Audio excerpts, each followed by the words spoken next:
Hello friend, welcome back to my channel অগোছালো মুনমুন ব্লগে তোমাদের আরও একবার ওয়েলকাম। তোমরা কেমন আছো? আশা করছি সবাই ভালো আছো। আর আমার ব্লগে বড়োদেরকে জানে অনেক অনেক প্রণাম আর ছোটোদেরকে জানে অনেক অনেক ভালোবাসা। তো আজকে তোমাদের সাথে আমি একটা রেসিপি শেয়ার করছি। ভালো লাগলে লাইক কমেন্ট শেয়ার করতে কেউ ভুলো না। তো সাথে থাকো, দেখতে থাকো আমি আজকে কী রেসিপি শেয়ার করছি।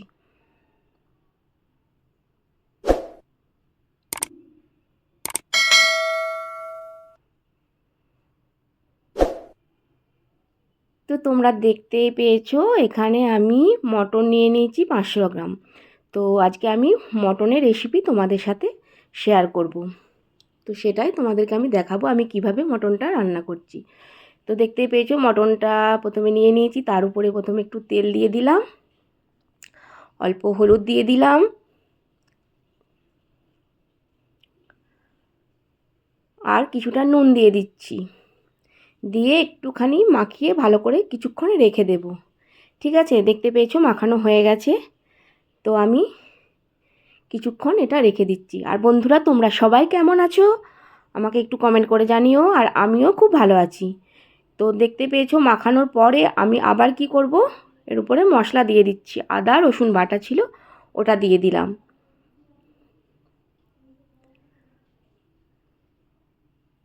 আর আমার ভিডিও কেমন লাগে একটু কমেন্ট করে জানিও। তোমাদের ভিডিও আমার খুব খুব ভালো লাগে। এরপরে দিয়ে দিচ্ছি জিরে গুঁড়ো,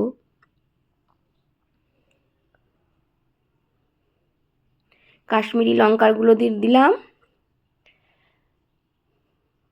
হলুদও দিয়ে দিয়েছি। আর আবারও অল্প করে নুন দিয়ে দিচ্ছি।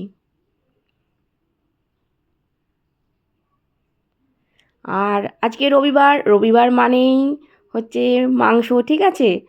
সেই জন্য আজকে পাতলা করে খাসির মাংসটা রান্না করব, সেটাই তোমাদেরকে দেখাবো। তো সব কিছু নিয়ে নিয়েছি, আমি এবার ভালো করে মাখিয়ে নিচ্ছি।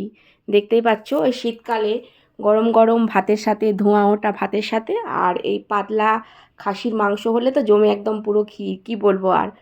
তো দেখতেই পাচ্ছ মাখানো হয়ে গেছে। আমি এর উপরে আবার পেঁয়াজ কোচানোটা দিয়ে দিচ্ছি। আমি কিন্তু আজকে পুরো অন্য রকমভাবে রান্না করছি, ঠিক আছে। তো তোমরা দেখতে থাকো। আর আমার এই রেসিপিটা তোমাদের কেমন লাগলো অবশ্যই তোমরা কমেন্ট করে জানিও। আর ওর মধ্যেই টমেটো কাঁচা লঙ্কা সব একসঙ্গে দিয়ে দিয়েছি, দেখতেই পেয়েছো। আর এখানে আমি কড়াতে তেল দিয়ে দিয়েছি, তেলটা হয়েও গেছে। তো আমি কিছু আলু রাখা আছে, কেটে রেখেছি, সেই আলুগুলো আমি একটু ভেজে নেব। খাসি মাংসের সাথে যদি আলু না দিই ভালো লাগবে না খুব একটা, সেই জন্য অল্প করে আলু দিয়ে নিয়েছি। দিয়ে এবার ভেজে নিচ্ছি আলুটা।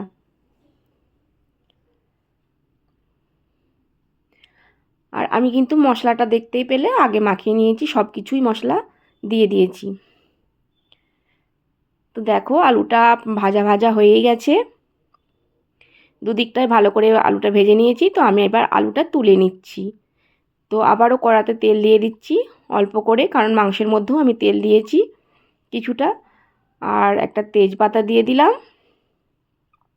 আর অল্প করে একটু চিনি দিয়ে দিলাম, কালারটা যাতে ভালো আসে। আর এখানে যে আমি মাংসটা রেখেছিলাম না, মটনটা মাখিয়ে বা পেঁয়াজ টেঁয়াজ উপরে দিয়ে, সেটা আমি এবার একবারে দিয়ে দেবো কড়ার মধ্যে। কিন্তু তেলটা আছে, তেলের মধ্যে কিন্তু একসাথে সব দিয়ে দিলাম, দেখতেই পেয়েছো। তো আমি এবার এটা ভালো করে কষাতে থাকবো।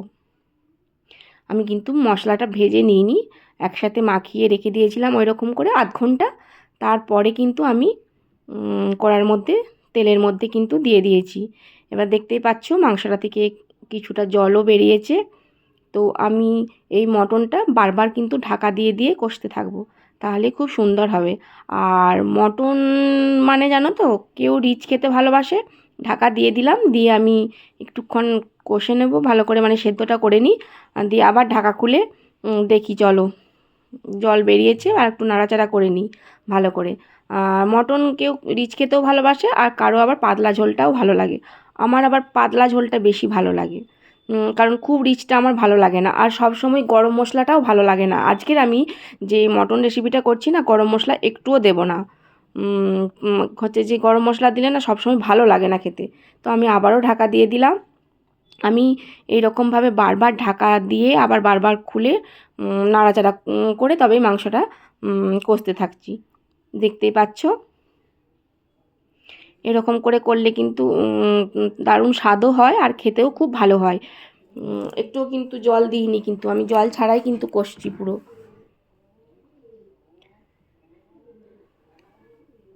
আর খাসির মাংস বেশ কিছুক্ষণ টাইম লাগে কষতে, কষার কাছেই মানে সেদ্ধটা হয়ে যাবে ভালো করে। গ্যাস কমিয়ে কমিয়ে ঢাকা দিয়ে দিয়ে করলে, আমি আবারও ঢাকাটা দিয়ে দিলাম। দিয়ে দেখতেই পাচ্ছ বারবার ঢাকা দিচ্ছি, আবার নাড়ছি, আবার ঢাকা দিয়ে দিচ্ছি। তো দেখো কতটা তেলও বেরিয়ে গেছে, চর্বিও ছিল কিছুটা। আর খাসির মাংসে যদি চর্বি না থাকে না, টেস্ট হয় না ভালো, খেতেও ভালো লাগে না। একটু অল্প অন্তত চর্বি থাকলে ভালো লাগে। আর আমি কিন্তু কোনো মশলাই ভাজিনি, পেঁয়াজও পর্যন্ত ভাজিনি, দেখতেই পেয়েছো তোমরা। আমি একবারে সব মাখিয়ে দিয়ে দিয়েছি। তো কড়াটা বারবার নড়ে যাচ্ছে, এক হাতে ক্যামেরা আছে আর এক হাতে খুন্তি নাড়ছি, তো সেই জন্য।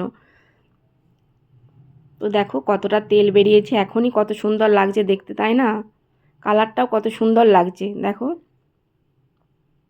আর বন্ধুরা তোমাদেরকেও বলবো এইরকমভাবে একবার অন্তত তোমরা মটন রান্না করে দেখো, এত সুন্দর হয় মানে কি বলবো। আমি আবার একটু ঢাকা দিয়ে দেব। তো চলো আবারও ঢাকাটা খুলে নিলাম, নিয়ে আবারও একটু নাড়াচাড়া করে নিচ্ছি। দেখতে পাচ্ছ কতটা তেল বেরিয়েছে, দেখতে পাচ্ছ অনেকটা তেলটা বেরিয়েছে কিন্তু। তো আমি এবার আলুটা দিয়ে দেব, দিয়ে ভালো করে নাড়াচাড়া করব। আলুটা আমি বেশ কিছুক্ষণ কষার পরে দেব, নইলে গলে যাবে আলুটা। কারণ খাসির মাংসটা তো অনেকক্ষণ ধরেই কষতে হয় না, সেদ্ধটা তা খুব তাড়াতাড়ি হয়ে যায় না। সেই জন্য আলুটা আমি লাস্টের দিকে দিলাম, দিয়ে ভালো করে আবারও নাড়াচাড়া করে নিচ্ছি।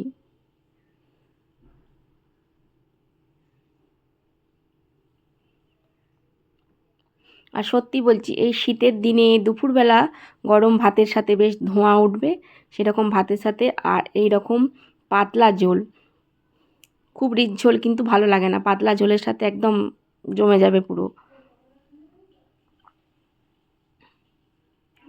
তো আমি বারবার নাড়াচাড়া করে অনেকটাই শুকনো শুকনো হয়ে গেছে, দেখতেই পাচ্ছ।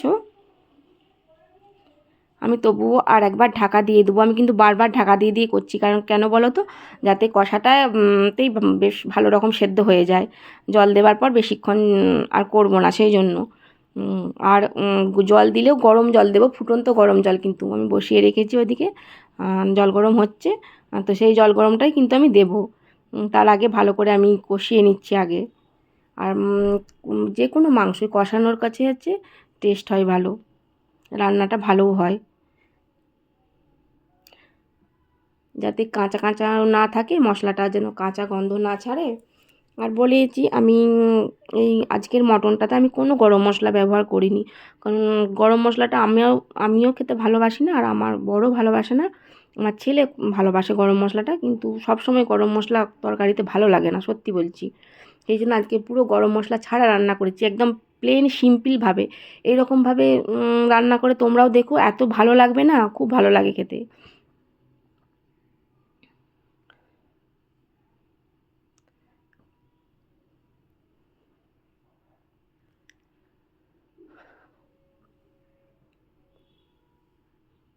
আর আমার ভিডিও তোমাদের কেমন লাগে অবশ্যই তোমরা কমেন্ট করে কিন্তু জানিও। আর বন্ধুরা কেউ স্কিপ করে কিন্তু ভিডিও দেখো না। আর আগেই বলেছি তোমাদের ভিডিও আমার খুব খুব খুব ভালো লাগে। আমি কিন্তু প্রায় প্রত্যেকের ভিডিওই দেখি, আমার বন্ধু যারা আছো তাদের প্রত্যেকের ভিডিও দেখি। আমি এবার কিন্তু জলটা দিয়ে দিলাম। গরম জল বসানোই ছিল, বললাম না যে গরম জল করে রেখেছি, সেই গরম জলটা দিলাম।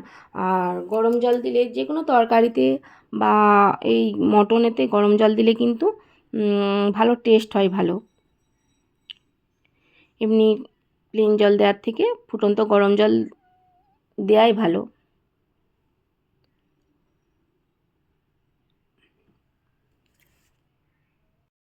তো দেখো ফুটছে ঝোলটা কি সুন্দর। তো এখনও জলটা কিন্তু কিছুক্ষণ হবে, বেশ কিছুক্ষণ হবে সেদ্ধ। তাই আমি আবার ঢাকা দিয়ে দেবো, মাঝে একটা খুন্তি দিয়ে দিলাম যাতে তেলটা না থালার মধ্যে লেগে যায়, সেই জন্য ওইরকমভাবে ঢাকাটা দিয়ে দিলাম। তো চলো দেখি ঢাকাটা খুলে কতটা কি সেদ্ধ হলো। দেখতেই পাচ্ছ জলটাও অনেকটা শুকিয়ে গেছে।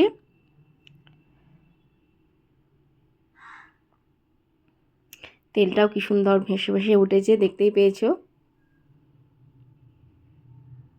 তো আমি দেখে নিই একটু কীরকম কি সেদ্ধ টেদ্ধ হলো। আমি এর থেকে বেশি আর কিন্তু জলটা শুকোবো না, তাহলে রিচ রিচ হয়ে যাবে। বলেইছি আগে যে খাসির মাংসের ঝোলটা না খুব রিচটাও কিন্তু ভালো লাগে না, একটু পাতলা ঝোলটাই বেশি ভালো লাগে।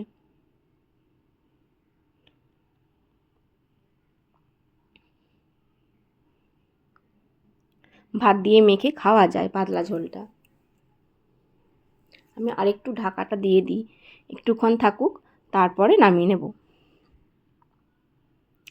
তো আর কিছুক্ষণ রেখে দিয়েছিলাম, তারপরে দেখো মটনটা হয়েই গেছে আর কত সুন্দর লাগছে। তোমরা একবার দেখো কালারটা জাস্ট কত সুন্দর এসেছে। তো বন্ধুরা, আমার আজকের এই ভিডিও তোমাদের কেমন লাগলো অবশ্যই কমেন্ট করে জানিও। আর ভালো লাগলে লাইক কমেন্ট শেয়ার করতে কেউ ভুলো না। আর নতুন বন্ধু যারা থাকবে তারা তো পাশে থেকোই। আর আজকের মতো টাটা, সবাই ভালো থেকো, সুস্থ থেকো।